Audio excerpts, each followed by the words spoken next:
So, idiretso natin ang ating pinag-aaralan, Knowing God the Father and the Son, Part 3. Pinag-uusapan natin ngayon, ang sisimulan natin ay the existence of God.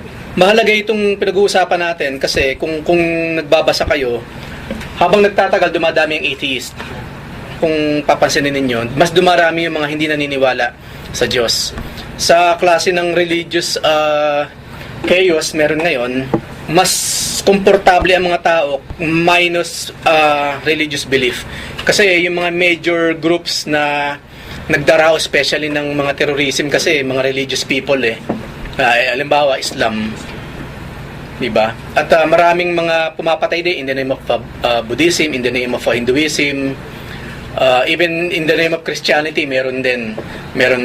Kaya maraming tao, bukod sa mas naniniwala sila sa science, at mas naniniwala sila sa nakikita nila, sa mga tangible na mga persons or objects, mas inclined ang mga tao nowadays sa kaisipan na walang nag-e-exist na Diyos. Kaya yung mga anak natin, yung mga nag-aaral, bantayan natin mga kapatid. Kasi hindi lahat na itinuturo sa school nagpo-point sa bata sa Diyos. Hindi. Especially kapag yung bata umabot na sa college, tapos na taong pinag-aaralan philosophy. Yung philosophy napaka-atheistic ng itinuturo dyan. Ilan na yung na-meet ko na tao na nag-aaral ng I think engineering or what, na nagte-take din ng philosophy. Yun ang na-embed sa isip ng bata. Hindi rational na isiping merong someone, merong being na ang tawag ay God. Kumbaga hindi rational for them sa philosophy.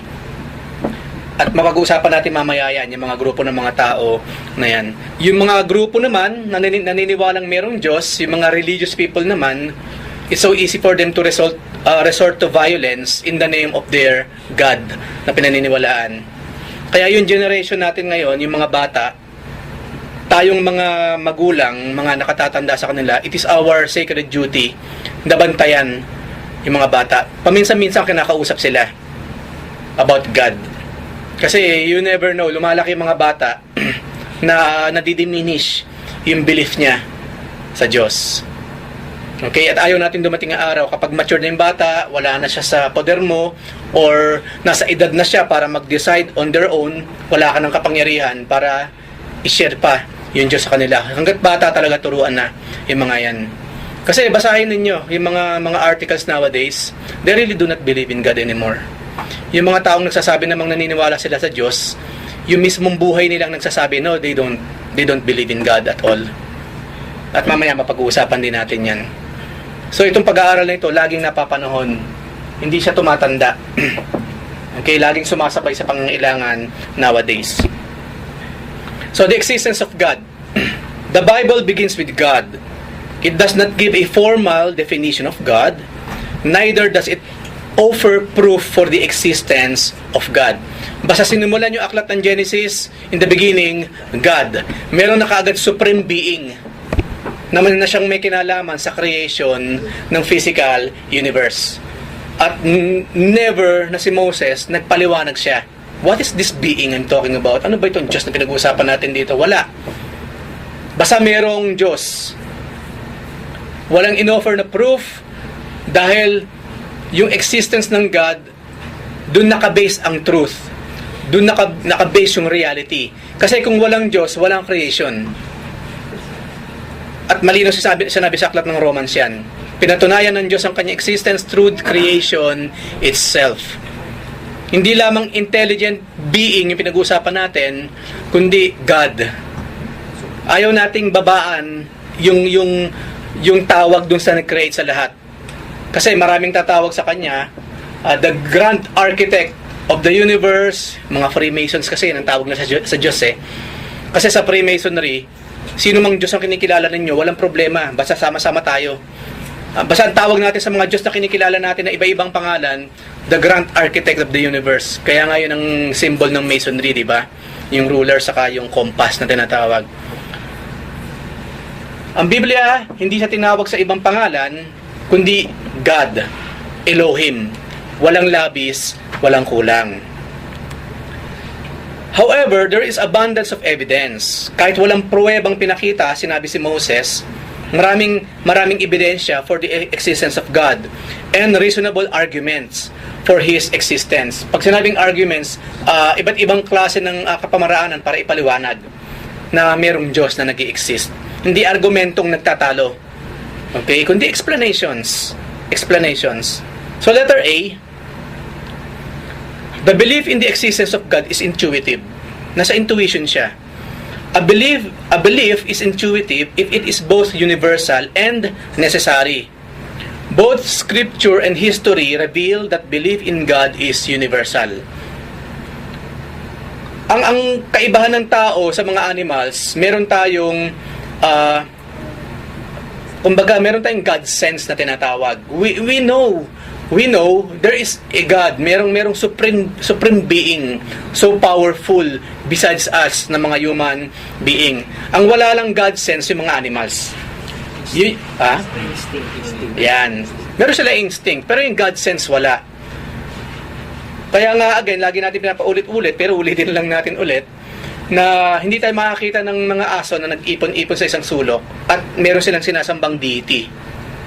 Wala kang makikita mga ipis, mga daga, tumatawag yung daga at yung mga daga nagpuntahan sa isang lugar at nakita natin sumasamba sila sa deity ng mga daga. Wala silang ganung klase ng sense. Matching, chongo, unggoy, bakulaw, yung mga pinaniniwalaan ng mga atheist na pinanggalingan nila, wala kayong makikitang unggoy na nagsama-sama sa jungle at sumasamba sila sa isang deity. Wala. Kasi animal sila. Yun ang malaki. Hindi lang kulang yung salitang malaki, pero that is the very, very, very big difference between man and animal. Ang tao, unique. Merong God sense because nilikha tayo sa wangis ng Diyos. Ang animals, hindi. Wala silang God sense. No wonder ang mga animals po walang kaluluwa. Ang may kaluluwa, walang tao. Kasi tayo lang yung hiningahan ng Diyos. We became the living soul. Okay? Meron ba kayong question doon? O baka minsan yung aso nyo nang namatay na, biglang nagpakita sa inyo or what? Nakakalungkot kasi nabanggit mo nga diba? Yung mga daga, yung mga aso, wala silang consent na tinatawag na sila mismo, mayroon silang sinasamba. Pero nakakalungkot, yung mga tao, sumasamba sa kabila, sa unggoy, sa kalabaw. Amen. Napaka-ironic, ano?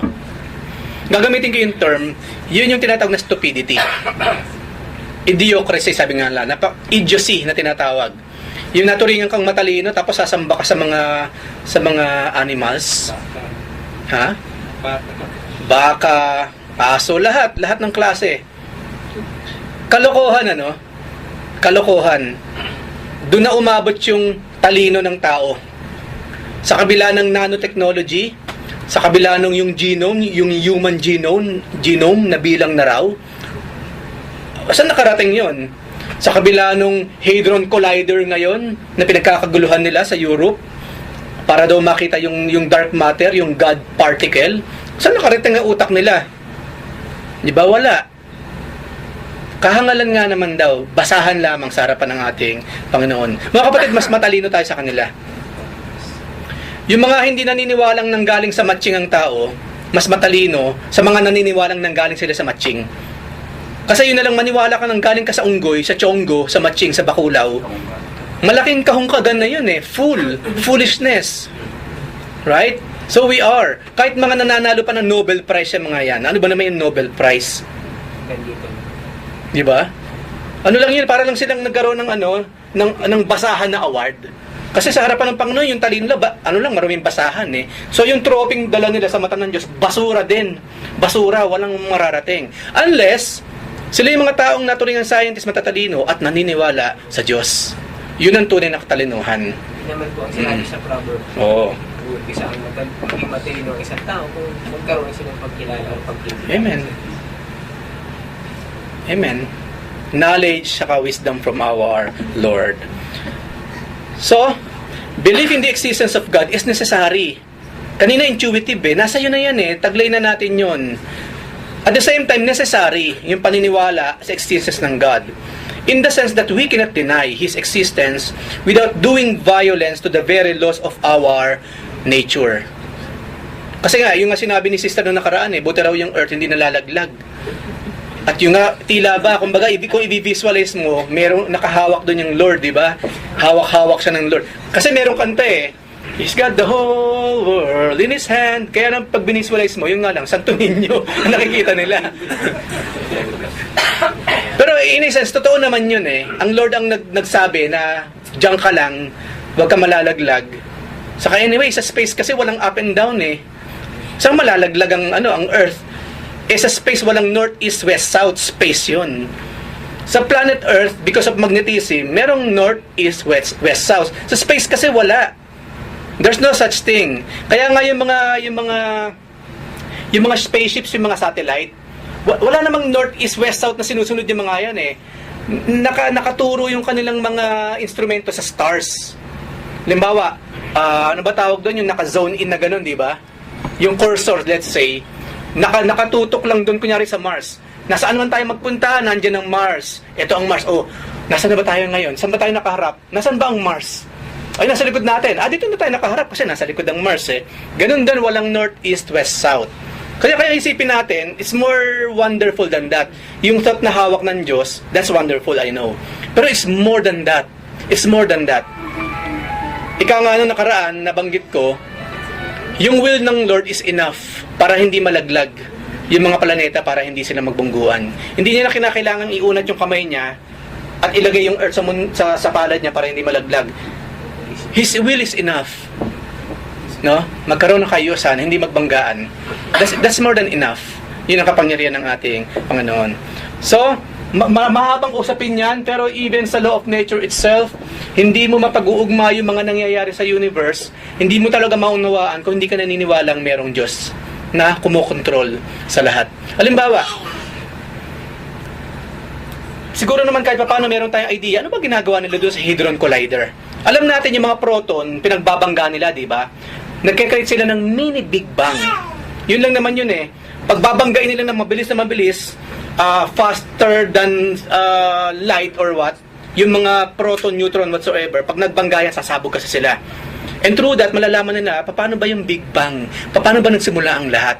Yun lang naman eh. Kasi ayaw maniwala sa Diyos, lumikha sila ng kalaki-laking doon, makina, para malaman lang, ma-prove nila yung Big Bang Theory na meron. Ngayon, ito ngayon. Ang isa pa sa dahilan kung bakit merong Hadron Collider, sabi nila, kung tutuusin, there's no such thing as physical material. Kasi kung mag-zoom in ka dyan, sa pinakamaliit niyang particle, itong kunyari, itong kahoy na ito, yes, solid siya sa atin, di ba? Solid. Pero kung zoom in ka, zoom in hanggang sa pinakamaliit niyang particle, energy. Energy lang siya na pinagsama-sama. Walang pinagkaiba sa cells. Isang cell, pag pinagsama-sama, daliri. Di ba? Pero pag nag-zoom in ka, yung cell kasi may mga maliliit na rin yan eh, na parte. Pag doon kasi pinakamaliit, ang tawag doon quark. Yun na yung point in time, ika nga nila, hindi na nag-exist ang time itself. Kasi energy na lang nandun. Ngayon, ang sabi ng mga scientists, kung lahat tayo, we are energy, na pinagsama-samang energy, the reason na hindi lumulusot yung kamay ko dito, kasi yung energy dito, energy ko, nag-o-oppose sila eh. Hindi lulusot. Merong law of nature na tinatawag. Kung tayo pala, made up of energy, saan nagmumula ang mass? Bakit meron tayong weight? Bakit merong bigat? Diba? Yun ngayon ang reason kung bakit merong Hadron Collider. Hinahanap nila yung dark matter. Maaring kaya raw merong mass, merong weight. Yung mga energy na pinagsama-sama, which is kasama tayo mga physical objects. Maari daw kaya merong siyang weight, merong siyang mass because of the dark matter. Yung tinatawag nilang God particle. Nakaharap na ngayon ng tao sa discovery na they themselves umabot na sila sa sukdulan. Wala na silang mararating. Wala na. Wala nang mararating ang science, mga kapatid. Kasi yung tinatawag na quantum physics, maging yung quantum physics, hindi na maintindihan. Alam niyo ba ibig sabihin ng quantum physics? Kunyari, nandun tayo ngayon sa pinakamaliit na mga proton-neutron, hinati-hati mo pa yung proton-neutron. Pagdating doon, merong mga maliliit na particle, for some reason, nandito siya, maya-maya nandito siya, nawawala, sumusulpot dito. Made up tayo ng mga ganyan, mga kapatid. Nandito yung particle. Biglang nagulat yung scientist na wala, napunta rito. Paano nangyari yun? Quantum physics ang tawag nun. And it exists. At hindi maipaliwanag ng science. That pushed them dun nga sa mga discovery na ginagawa nila ngayon sa Hadron Collider. Madali lang naman sanang intindihin yun, mga kapatid, kung naniniwala sila sa Diyos. Dumating na ngayon sila sa sakdulan ng kanilang discovery na wala na silang paliwanag na pwedeng ibigay. That's why. I hope na nagets yung ibig sabihin. Pero yung kasi yung wonder ng science. Ang wonder ng science, kung Kristiyano ka, ituturo ka ng science sa creator mo. Pero ang nakalulungkot sa maraming scientists, because they do not believe in God, itinuturo na sila ng science sa manlilikha, sinusuppress nila ang katotohanan. Ayaw nila. Kasi Ayaw. Yung mga scientists nila na walang kinikilalang once meron silang na-discover, it leads them to another question na naman. Ganun lang. Wala silang maginawa eh. Amen. Oo. Amen. Another study. Amen. Walang katapusan. Ang isa pa sa, for me, walang saysay na pag-uubos nila ng utak sa kalakas, yung patungkol sa mga black holes. Ito raw kasi mga black holes, mga wormhole yung mga yan. Kunyari, nasa space tayo ngayon, tapos biglang merong black hole dito ngayon sa tabi ko. Yung black hole ngayon, pag pumasok ka dyan, lalabas ka sa ibang plane, sa ibang dimension of space. Kumbaga para siyang tunnel, na kunyari, narito ako sa parting ito ng space, pag dumano ako sa black hole, lalabas ako doon sa kabilang malayo, na imposibleng marating ng tao. Yun ang black hole. Pero sabi ko, so what? Then what? Kasi yun sila Stephen Hawking, yung pilantod na yon, na pilantod na nga, hindi pa naniniwala sa Diyos, kaya sobrang kawawa niya. No? Yun ang mga pinag-uubusan nila ng lakas. Wormhole, black hole, na ang time and space daw nagbe-bend. Pag na-bend mo raw ang time and space, pag nagkaroon ng black hole dito ang labas mo, makakabalik ka raw sa past. Ganun na kalayo ang narating ng utak ng tao, ganun kalayo sa Diyos. Ganun kalayo. No? Totally, lumayo sila ng lumayo sa basic truth, and that is, there is a God. Ganun kalayo, ganun kababa. Amen. Habang lumalayo sila, talagang malayo sa Diyos. Palayo sila ng palayo. Letter B. And enough of that. Pero kayo na bahalang mag-research about that. Letter B. The existence of God is assumed in the scriptures. Huwag nating i-take na negative yung word na assumption. Mga theological term kasi yan. Kasi, yes, by faith we believe that merong Diyos. Pero sa mababang terminology, sa mata kasi ng iba, assumption yung ginagawa natin. We are just assuming na merong Diyos. Kasi hindi naman siya tangible eh. Hindi man nakikita, hindi mo naman mahawakan. So, parang assumption. Pero mga theological term kasi yan. Okay? So, the Bible opens, in the beginning, God. And continues throughout to take His existence as fact. Walang pruweba, walang ebidensya, basta merong Diyos. Ganun lang ang sinabi sa Biblia.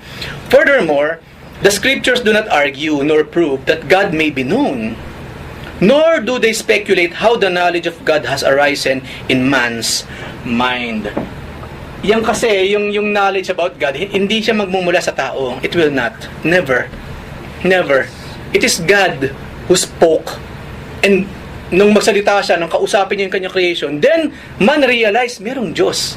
And of course, nagsimula yan sa Garden of Eden. Minarapat ng Panginoon sa Garden of Eden, hindi niya hinayaan lang si Adan at si Eva. Tapos gagamitin ko lang yung kanilang konsensya para gumawa sila ng mabuti.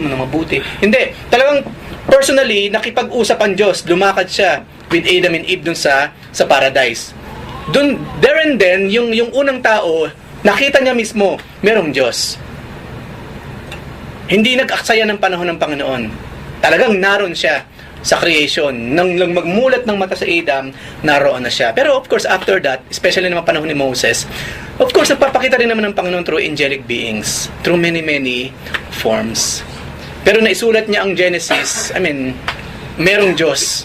Di ba? Yun lang yung kailangan mo malaman. Merong Diyos. At merong something in our heart na automatically connect dun sa truth na yun.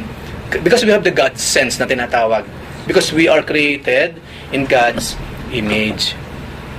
Letter C ngayon, dito natin pag-uusapan yung mga arguments. Iba't ibang explanation, iba't ibang kapamaraanan ng pagko-convey patungkol sa existence ng ating Panginoon. Number 1, yung ontological argument. Argument from being. God must exist because man universally believes that He exists. Okay na rin, ano? Kumbaga, anyway, kung lumaki ka sa pamilyang atheist, hindi ka rin makakaligtas sa katotohanan ng meron Diyos kasi yung majority ng tao around you believe in God. Regardless kung tunay na Diyos ba naniniwalaan nila or hindi. But universally, naniniwala ang tao na merong someone that exists, merong powerful being. Maraming naniniwala. Maging yung mga cavemen kasi sumasamba sila, di ba? Yung nga lang sinasamba nila bato, no? Sinasamba nila yung mga aso, yung mga hayop. Pero andun yung sense of a higher being, no? Kesa sa kanila. So kasi ano siya, ontological kasi universally naniniwala ang tao kasi na merong Diyos eh. Yung nga lang iba't ibang klaseng Diyos yung pinag-uusapan natin. At next, the cosmological argument. Ito naman yung argument from cause. Every effect must have its sufficient cause and effect. Therefore, our complex and ordered universe, which is an effect, must have an intelligent creator as its cause. Kasi napakaayos ang universe eh. Diba, kung napanood nyo sa internet yung nagsimula dito sa maliit na cell tapos nag-zoom out, nakalagpas na ng Saturn, nakalagpas na ng Milky Way, nakarating na ng Andromeda, tapos makikita mo yung kagandahan ba ng pagkaka-create, yung tamang-tama, saktong-sakto, hindi nagbabanggaan. Bakit merong buwan? Nakita nyo naman buwan, di ba? Butas-butas ang muka. Pangsalo rin siya, pangsalo ng mga malalaking meteors, no? So merong creator because of this very very complex, beautiful universe itself. At number 3, the teleological argument. And that is argument naman from design. Every design must have its designer. The whole universe is intricately designed and interrelated. Therefore, it must have a designer or infinite power and wisdom. Ito general thought ito na hindi ako naniniwala ako merong higher being than us kasi nga because of this. Ang ganda ng pagkakadesign, ang aurora borealis, look at that. Para mo na rin nakita ang laylayan, ang drapes, ang kortina ng langit. Makikita natin sa internet yung aurora borealis. Do you know that? Yan. Pag nasa North Pole ka, nasa Alaska ka, sa gabi, pag tumingin ka sa langit, merong beams of light na akala mo laylayan ng kortina na gumaganon-ganon, ilaw. No? Napakaganda. Ang akala ng mga Vikings, ng mga Northmen ng araw, yun nga, kortina ng langit or what. Kumbaga umabot na, yung kortina ng langit, nakikita natin or what. Pero, meron naman siyang kasi yun dust yun particles of dust mula sa sun. Yun yung aurora borealis. Pero yung mga tao ng araw, parang glimpse of heaven. Pero scientifically, proven na yan, of course, na yung araw kasi nag-i-emit siya ng tiny particles. Pag tumama yung tiny particles ng araw sa atmosphere ng Earth, nagkakaroon ng reaction. Nag-i-spark, tiny spark. Yun na yun ang nagiging ilaw na nakikita. Yun yung aurora borealis. At pag nakita mo yun, maraming salamat. Di ba, look at David, ano sabi niya? How great thou art. Panginoon, kapag tinitignan ko ang inyong creation, how great thou art.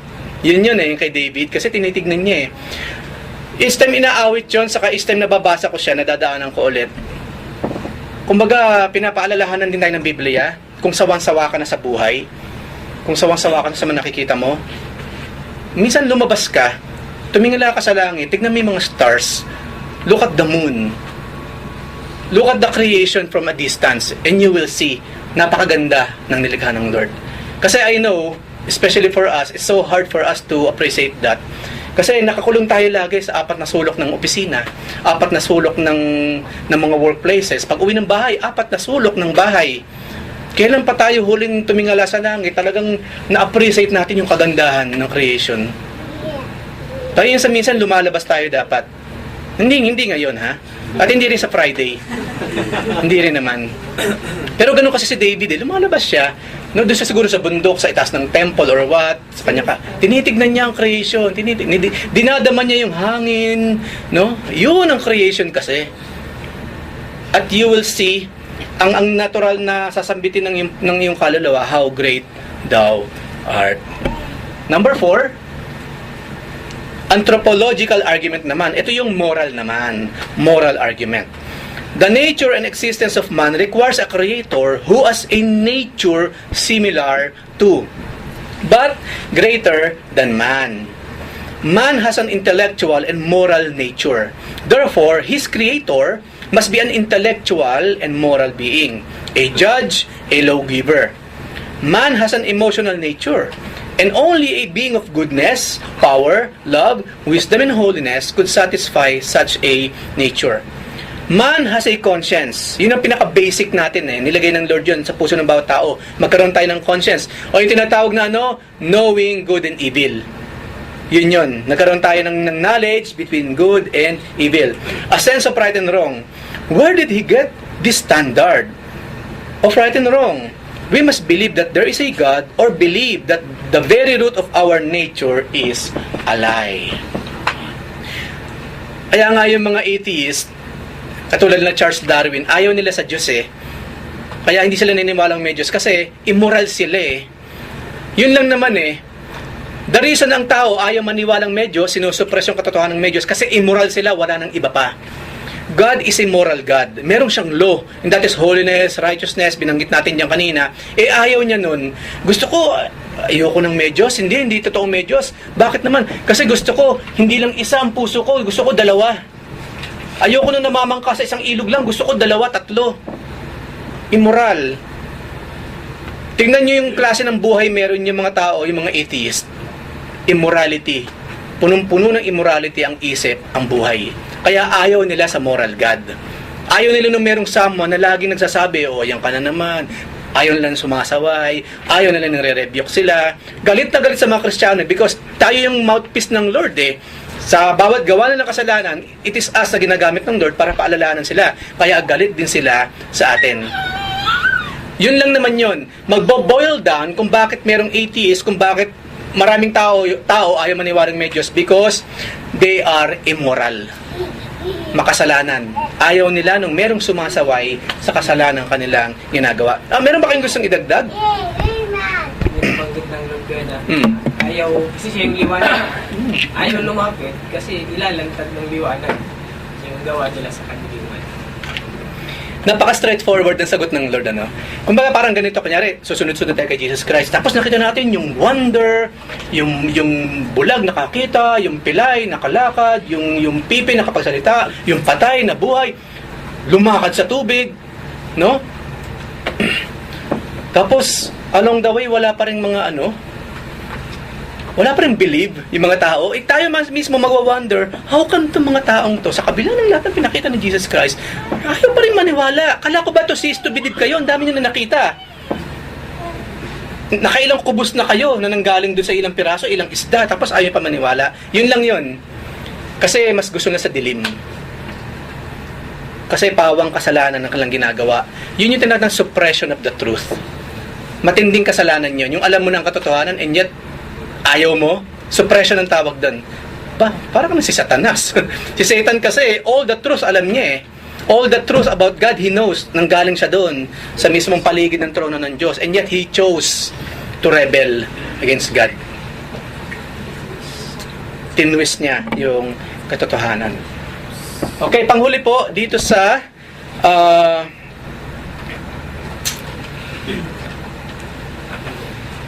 arguments na pinag-uusapan natin, number 5, the argument from congruity. And that is the only logical answer. Belief in the existence of God best explains the facts of our mental, moral, and spiritual nature, as well as the facts of the material universe. Therefore, God exists. Without this postulate, the related facts are really inexplicable. Kumbaga, Pagsamasamahin mo lahat yung mga binanggit natin kanina, at of course, balutin mo ng faith. Balutin mo sila ng Bible knowledge. Then, you will really arrive dun sa tamang, o dun sa tinatawag na katotohanan, which is yung merong Diyos na nag-i-exist. Yung mga binanggit kanina, kung tutuusin, okay rin naman eh. Kung tutuusin, kaso maraming gumagamit nun. At kung yung mga number 4 pataas, yun ang mentality mo, and yet you do not believe in God, you do not believe in the Lord Jesus Christ, hindi siya nakahang sa truth, sa biblical truth, then kapos yun. Doon ngayon magsisimula yung, yes, naniniwala ka nga meron Diyos, bato naman yung sinasamba mo. Di ba? Doon ka mauuwi, iba't ibang klase ang pupuntahan mo ngayong Diyos. Samantalang balutin mo silang lahat ng pananampalataya kay Jesus Christ. Perfect, napakaganda. Balutin mo ng faith. Balutin mo ng Word of God itself. Then, magiging madali sa'yo, no? Na maintindihan even the deepest secrets of the universe. Halimbawa, yung creation, di ba? Yun naman na isa sa ayon ng mga scientists saka ng mga atheist eh. Kasi nga, they do not believe in God. Even yung creation, syempre, hindi sila naniniwala. Kasi kung maniniwala ako sa creation, then dapat naniniwala rin ako sa creator. Kaso nga, hindi nga ako naniniwala na merong creator, so hindi ako naniniwala sa creation story sa Biblia.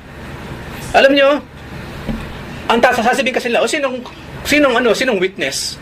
Meron bang witness nung nililikha ng Diyos ang lahat? Sino sa atin? Sino sa mga tao, sa inyo mga born again? Kahit sila Moses pa, na-witness ba nila? Nalilikha nga ng Diyos ang lahat? O tell me, sino nag-i-exist ngayon na magpapatunay bilang witness? Di ba? Wala, di ba? Pero alam niyo kung sino yung first and foremost witness sa creation? God Himself. And that is more than enough. Yung sa pag-aaral ng mga hindi na raw mahalaga, hindi na natin dapat hinahanap yung mga proof. All we have to do is to believe.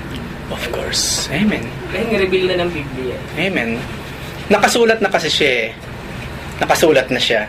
At matatanggap natin lahat ng nakasulat sa Biblia if we really have that faith na niligay ng Panginoon sa ating mga puso. Ganun talaga no? Kung may doubt ka, kung merong Diyos, automatic mag-reflect ka agad yun sa paniniwala mo sa creation. Hindi pwedeng hindi magkakalakip yun. Kung may doubt ka about sa God, ganun din sa creation talaga. Domino effect. Oo. Sunod-sunod na yan. Sunod-sunod na siya. Kaya napakaganda yung doctrine, yung pag-aaral about doctrine. Kasi Amen. nakasalala yung foundation. Amen. Amen. Kung hindi ka naniniwalang may Diyos, may problema ka sa creation, magre-reflect yan sa buhay mo bilang tao, automatic. Of course. Andun yung sinatawag na emptiness na nararamdaman o na-experience ng karamihan na walang Diyos. Oo nga. Amen. So, lahat ba tayo dito naniniwalang may Diyos? Okay, praise God. So yes, God exists. Not because yun yung sinabi ng tao sa atin, but simply because sinabi niya kasi because God says so, di ba? Siya nagsabi, ha? Saka na-experience natin sa Amen. And later on, we experienced that. Kasi hindi, example nga natin si Abraham. Look at Abraham, nananahimik siya. Sumasamba sa buwan, di ba? Nananahimik kasama yung mga parents niya, lalaro-laro lang doon, or nanliligaw, or what. Biglang tinawag ng Diyos out of the blue. Malinaw naman sinabi sa Biblia, hindi naman siya righteous eh, nang tawagin. Hindi siya tinawag kasi righteous siya. He's no one like us.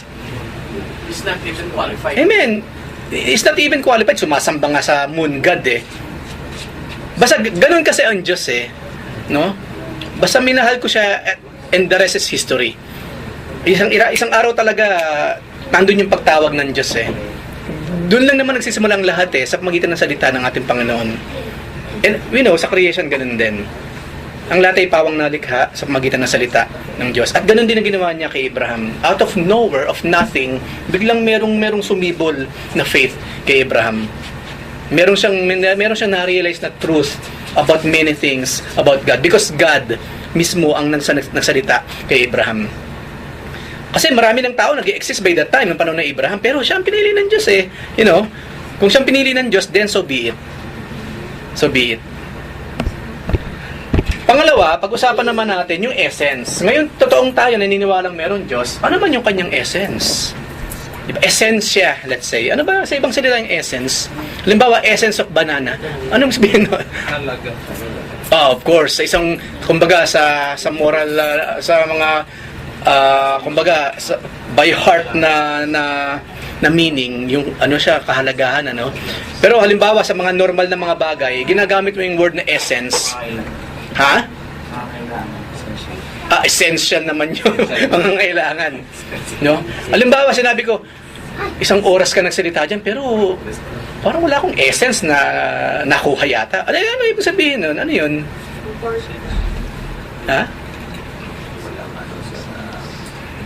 Ano ibig sabihin nun?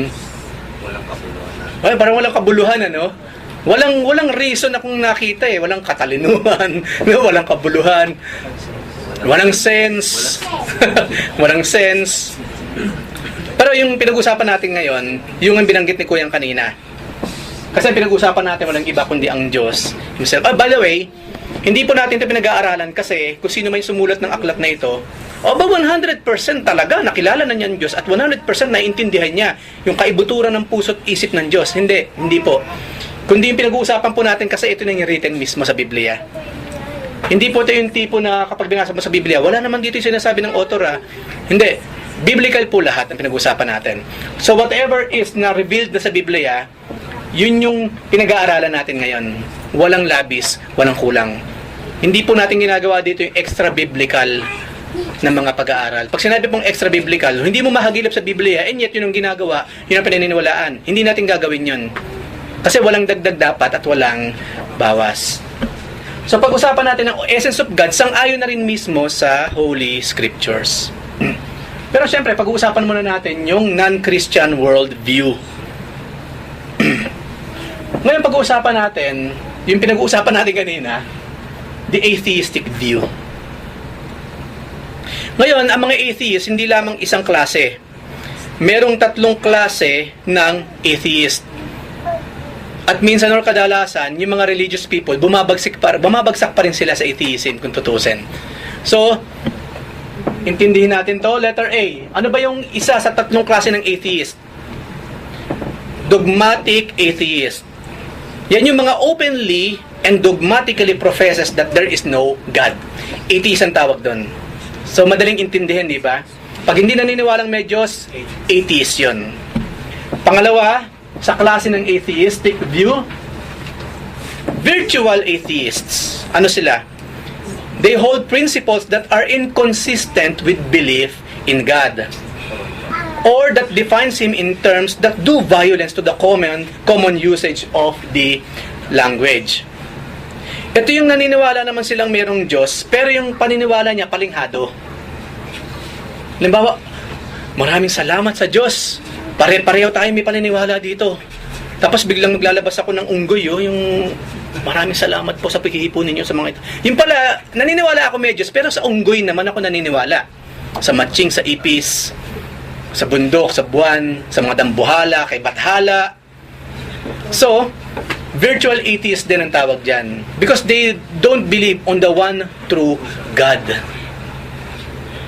So yung mga sasabing, naniniwala rin naman ako sa Diyos eh. Ayan nga siya, everywhere. Nakikita ng mga alitaktak. Diyos yan. Atheist ang tawag doon, virtual atheist. Naturalists hold that nature is the whole of reality. They deny the existence of personal God and are virtual atheists. Those who define God in such abstractions are found in the beginning of this lesson, are doing violence to the established meaning of the term God. Sila po ay virtual atheists. Halimbawa, yung mga Greenpeace, yung Greenpeace movement, I have nothing against them. Kasi, ang trabaho nila, ang gawain nila, i-protect ang planet, di ba?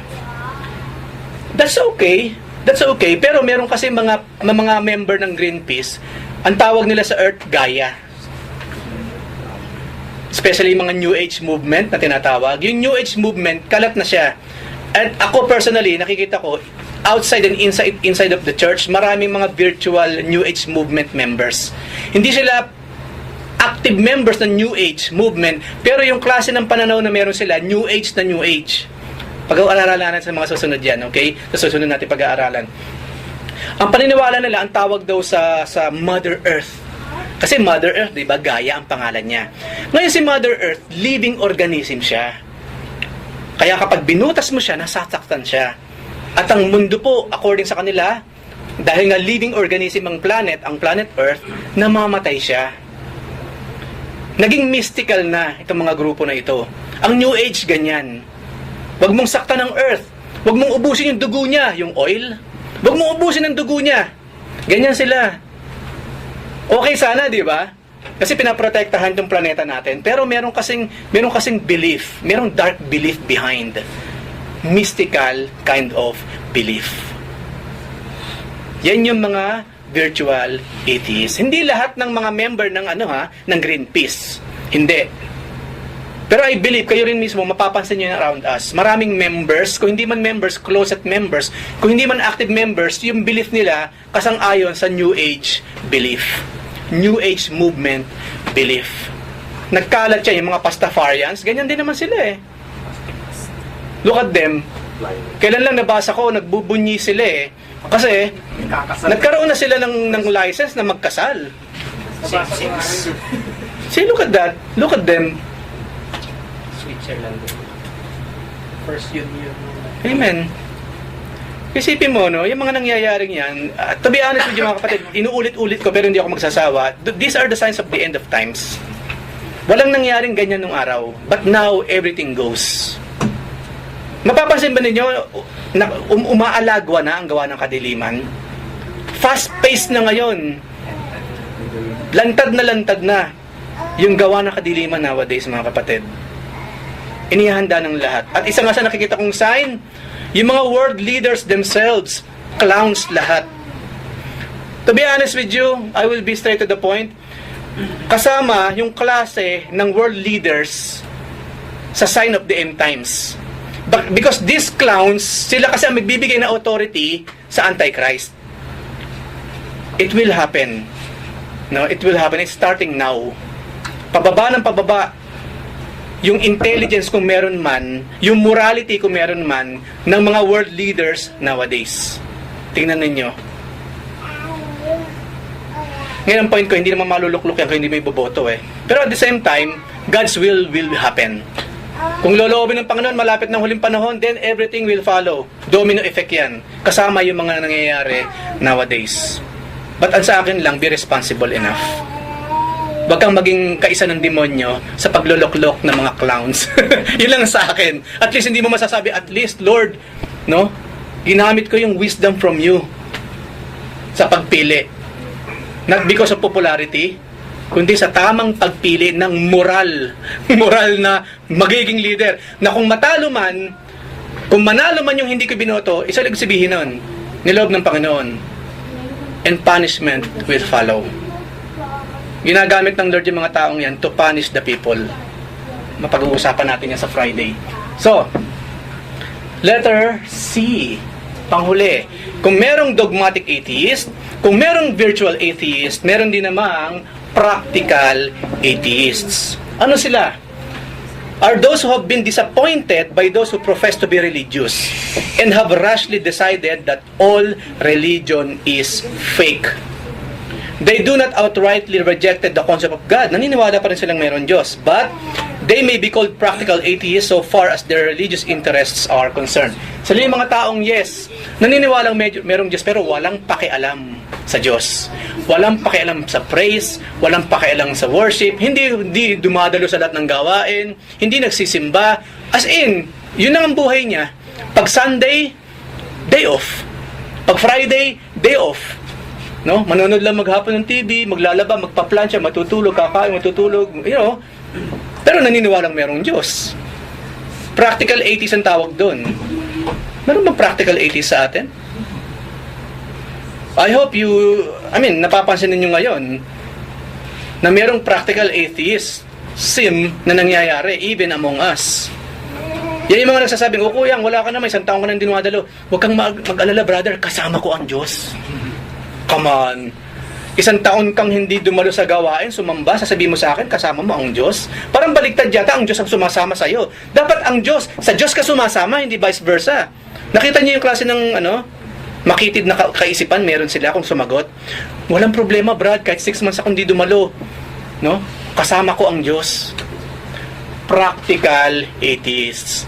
Kung talagang sumasayo ang Diyos, disin sana, every Friday, every Sunday, sumasamba ka.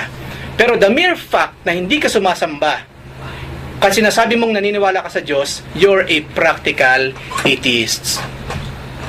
They are. Minsan naman nakakalungkot, dumadalo na nga, parang tuod naman. Parang tuod. Parang hinihintay na lang yung oras lumipas hanggang sa mag-uwian na. Nagsayang lang siya ng oras. No? Nagsayang lang ng oras.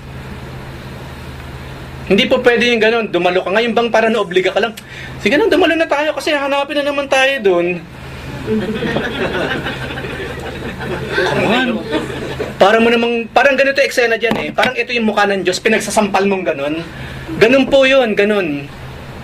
Sige na kasi hanapin tayo. Alam mo naman yung bibig ng kapatid na yun eh. Dumalo.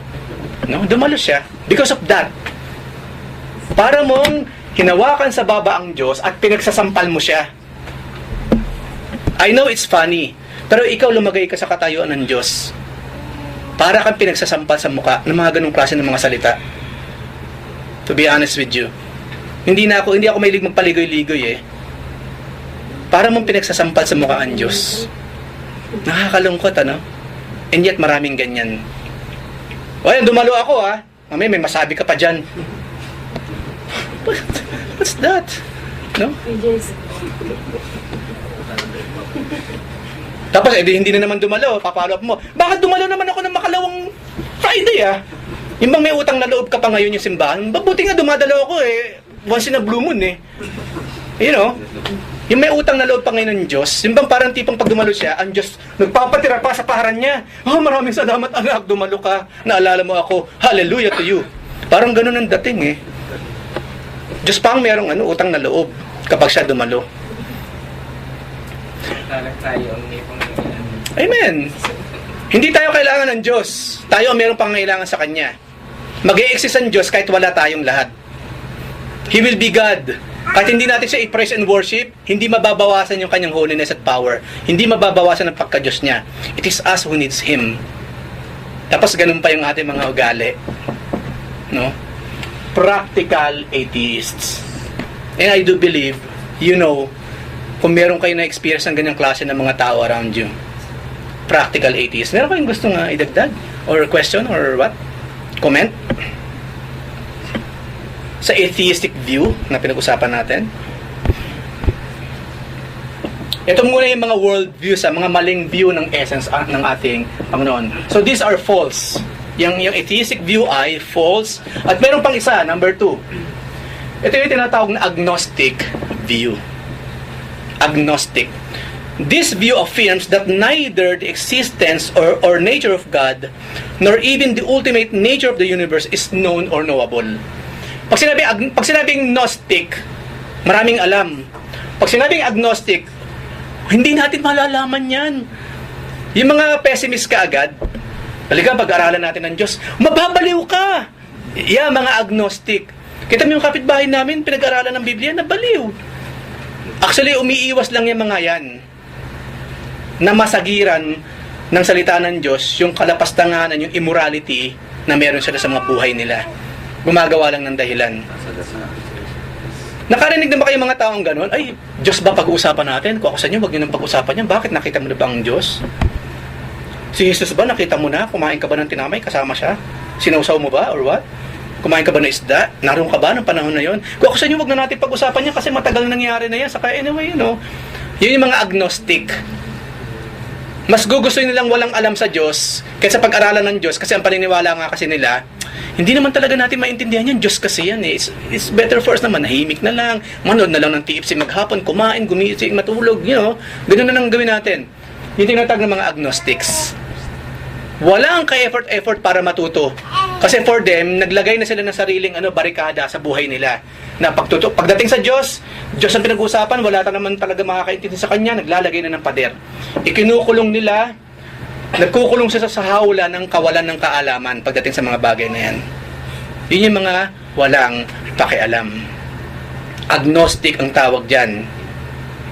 Meron pa ba kayong gusto idagdag dyan? Meron ba example ng ganyan sa society natin nowadays or what? Yung mga free thinker.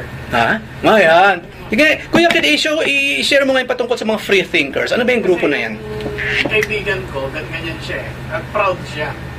Ayaw niya pag-usapan yung anything about sa Diyos kasi pinagbabawalan na or ayaw niya ng something na pagbawalan siya doon sa usual na ginagawa. Yan. Yan pa, maganda na banggit ni Kuya Kit. Dumarami rin yung mga members ng free thinkers. If I were you, basahin niya. Yan yung mga mahalagang bagay na dapat yung mga Kristiyano ngayon naiintindihan, na maunawaan. Free thinkers. Pag-usapan niya, pag-aralan ninyo.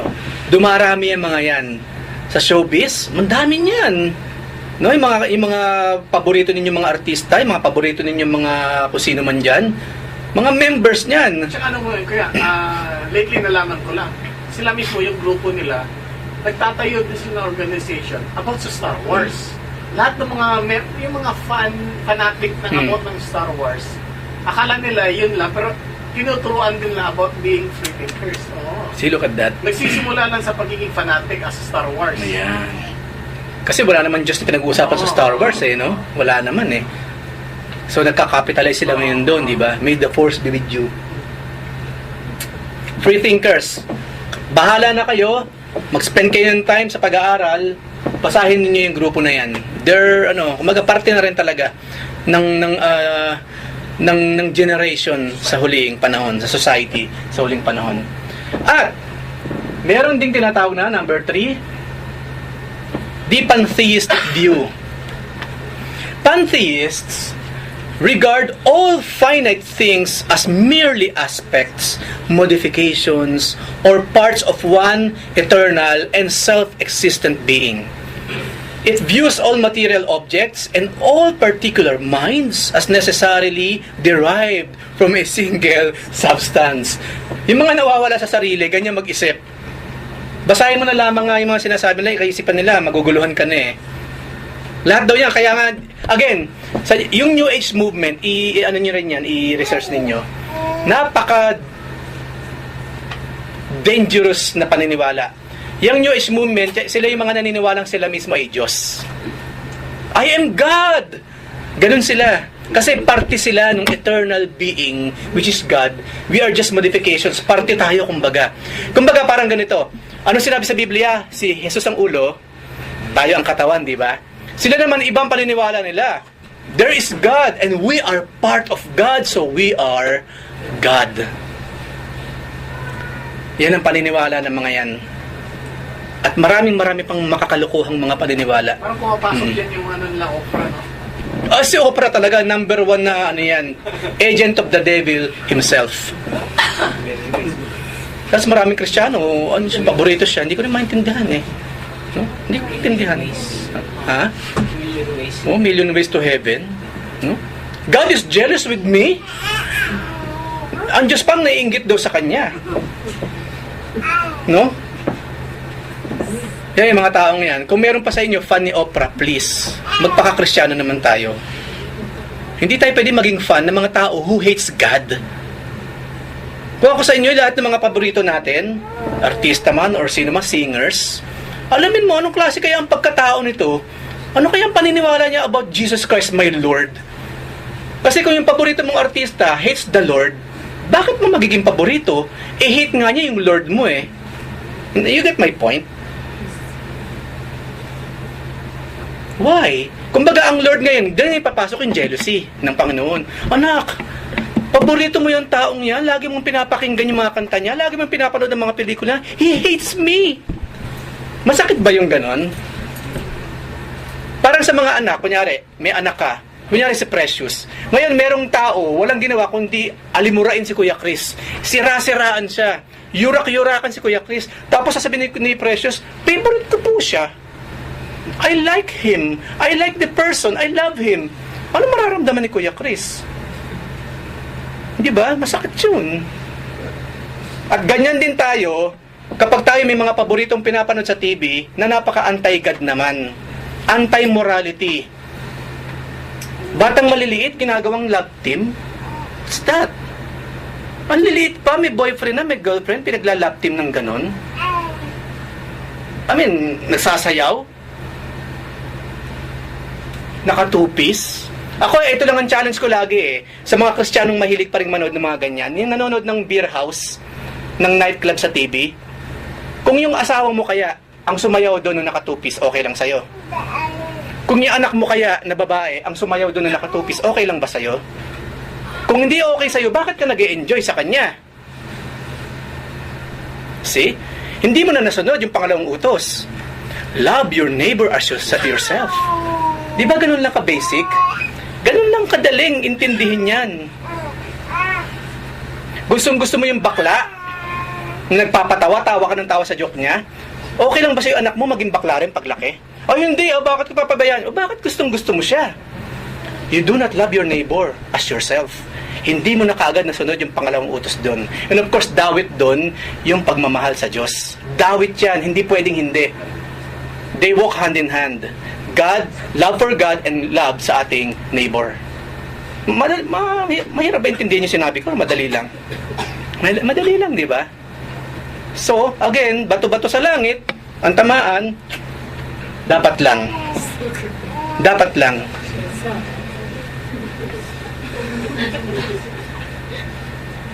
Lagi natin napag-uusapan to, pero hindi ba, ganun din eh, parang walang nangyayaring bago, no? Unless sumuko talaga, magsuko sa ating Panginoon. Ngayon, dumako naman tayo sa type of pantheism. Kasama raw sa types ng pantheism, letter A, materialistic pantheism. Matter is the cause of all life and mind. Katulad nga ng kanta ni Madonna, di ba? I am living in a material world, so I am a material girl. Ganon din sila. Sige, ano ba yung sinasabi nila? Eat, drink, and be merry.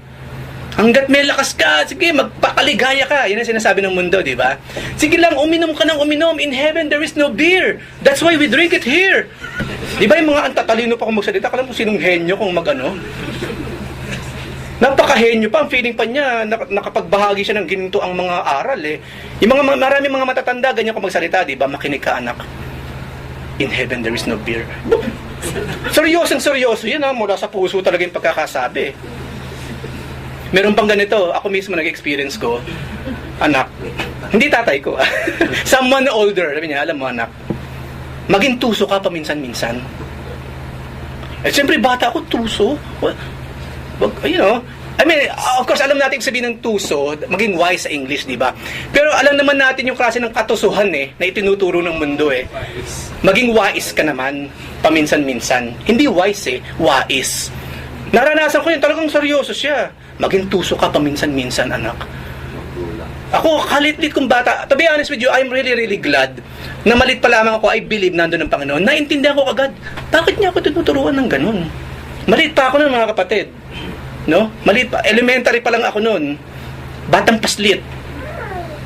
At naintindihan ko that something is wrong with this old man. Bakit niya ako tinuturuan ng ganun? Hindi pa ako Christian yan, mga kapatid, ha? Hindi pa. Hindi pa rin ako nagbabasa ng Biblia. Pero I know, something is wrong sa sinasabi niya. Di ba?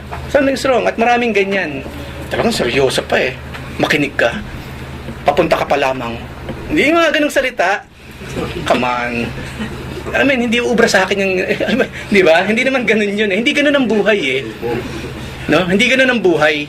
Ang tanong, ako papunta pa lang, kayo po, papunta pa rin, hindi pa nakakarating. Di ba? Pero sasabihin lang, nakapagparit-parito na raw. Ang tanong ngayon, so, ano ngayon na naging bunga ng pagpaparit-parito nyo? Di ba wala? Wala. Wala. So, letter B. Hylozoism or pantheism. Ang paniniwala nila, every particle of matter has, besides its physical properties, also a principle of life. Sometimes the physical properties are emphasized and sometimes the physical. Another view holds that mind and matter are distinct but intimately and inseparably united. Ito yung mga kaisipan ng mga taong parang nag-drugs. Kasi ako hindi ko maintindihan yung sinasabi niya eh. Okay, letter C. Neutralism. Parte rin yan ng pantheistic view. Holds that ultimate reality is neither mind or matter, but a neutral stuff. Wala na siyang magamit na term. Neutral stuff, of which mind and matter are but appearances or aspects. Again, yung mga nag-drugs, maaaring ganyan ang takbo ng isip nila, but me, no. Kasi hindi ko rin maintindihan yung sinasabi nila. Letter D. Idealism naman, kasama sa pantheistic view. The ultimate reality is of the nature of mind, and the world is the product of mind, either of the individual mind or the infinite mind. Again, pag nag-LSD siguro, ganyan ang lalabas sa bibig. Kung mapapansin niyo yung mga sinasabi ng mga walang saysay, ano? Pero yung mga yan, pag nakita ninyo, mga mukhang ano talaga, genius. Oh. Hindi ba, napansin niyo ba yun? Yung mga taong ganyang magsalita, ang feeling na genius sila. Either mahaba ang balbas or nakasuot and tie. Tapos ganyan na lumalabas sa bibig. No? Kahit bata pwede siyang itama sa mga sinasabi niya. Sabi ng mga bata, hindi ka na maintindihan. Kasi hindi naman talaga maintindihan yung mga sinasabi nila. Pawang mga katang isip na walang pinatutunguhan. At letter E, kasama sa pantheism, philosophical mysticism. Does not distinguish between the outside world and himself. The sense of otherness drops out altogether, and the knower realizes that he is identical with the inner being of his subject. Ultimately, reality is a unit, indescribable. The human self is not merely like it in kind, but identical with it. Union with this absolute is realized by moral effort rather than theoretical abstractions. Again, napaka-abstract. Alam niyo yung mga, naalala ko tuloy yung mga kulto, ganyan sila kung magsalita sa mga members nila. Yung pagtapos lang magsalita yung mga members, ha? Ha? Naniniwala naman, sunod naman na sunod. Yung bang, the more na hindi lang maintindihan, yung mga sinasabi ng mga leader nila, the more naman sila sunod na sunod. Sumunod na lamang tayo sa kanya. Mas marami siyang nalalaman kaysa sa atin, kaya hindi natin maintindihan. Dumadami ang kulto, ganyan sila magsalita. Ayan. Yun ngayon ang as ika nga nila, hook, line, and sinker. Para kang isda, nakagatin mo yung hook, nakakapit ka na sa linya, maging yung sinker, nahihila mo na rin. Wala ka nang kawala. Kaya pala si Iki, okay, kumakanta ng Stairway to Heaven. Maraming pa rin. Pag yung nag-i-intro na siya, yung mga tao naman talagang feel na, di ba? Parang nasa langit na sila or what. Yan, kasama yan, yung mga taong yan. Pag dami na sinasabi lang walang saysay, yung mga tao lalong sumusunod sa mga sinasabi nila.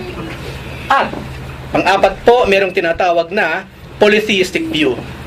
This is the doctrine or belief in plurality of gods. Ito madali na natin maintindihan. Naniniwala sila sa maraming Diyos. It is still prevalent in many areas of the world, such as India and countries of Africa. Meron sa inyo maraming Diyos? So, madaling intindihan na number 4. Number 5, the dualistic view naman.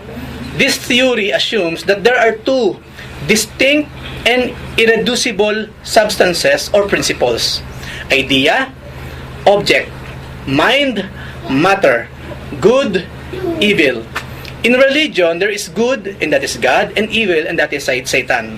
The Bible teaches that Satan is a creature and is subject to God. Sa dualistic kasi parang yan yung yin-yang. Di ba? Especially mga nagkakakarate, yung snake in the monkey's armpit, ng mga kind of kung fu. Di ba may mga drawing sa likod? Yung yin-yang yung parang tadpole na magkabaliktad, white saka black. Dualism kasi yun Dualism siya. Na meron din kinalaman sa susunod nating pag-uusapan. Number 6. The deistic view. The deists okay, balik muna tayo sa 5. Yung sa yin-yang kasi, yan yung kung walang darkness, walang light. Kung walang evil, walang good. Ganun sila, kaya mahalaga daw na meron ding evil. Huwag kang masyadong mabait. Maging salbahe ka rin paminsan-minsan para lumabas ang kabutihan mula sa'yo. Yung mga ganung klase ng salita na hindi maintindihan, in order for you na maging mabuti ka, magpakasama ka. Yung mga ganon, nakakarinig ba kayo ng ganong klase ng mga salita? Ako, yes. Magtataka ka, ha? Magpakawala ka minsan sa buhay para makita mo ang katotohanan. Yung mga ganong klase ng mga payo, no? Be crazy at makikita mo ang kaayusan at the end. Yung mga ganon, what? Kalokohang malaki, ano? And yet maraming ganyan. Maraming ganyan. At deistic view, the deists believe that God created the world and the laws of nature and is the final judge of man. But that He remains completely beyond the range of human experience. Deists believe that God has endowed creation with invariable laws over which He exercises a mere general oversight. He has imparted to His creatures certain properties, placed them under His invariable laws, and left them to work out their destiny by their own powers. Deism denies a special revelation, miracles, and providence. At ang example natin dito ay Greek mythology. Sa Greek mythology, merong Zeus, merong Poseidon, at mga magkakaaway yung mga Diyos na yan. Ngayon si Zeus, meron siyang manok. Si Poseidon, meron siyang manok. Hayaan natin mag-away yung mga manok natin. Ganun sila, yung mga klase ng mga Diyos na walang pakialam. Yun ang paniniwala nila sa deistic view. Naniniwalang meron Diyos, pero yung Diyos na kinikilala natin, walang pakialam sa atin. It's up to us kung anong klaseng buhay ang gagawin natin. Anyway, we will suffer kung puro kalokohan ang ginagawa natin. Ganun sila. At maraming ganyang klase ng mga reliyon nowadays. Hanggang dito muna, kasi para hindi natin masyadong madaliin yung mga susunod. Meron ba kayong gustong idagdag or question? Halos binasa na lamang natin. Kasi mas magdi-discuss tayo sa susunod nating pag-aaral. So meron ba sa atin ditong practical atheist? Kasi pwede na kayo sumuko. O baka naman meron sa atin ditong virtual atheist. Nawawala. No? Nawawala. Kung talaga naniniwala tayo sa Lord, then ipakita natin sa ating buhay, sa ating pakikipamuhay, sa ating kapwa-tao. At especially, ipakita natin sa ating Panginoon.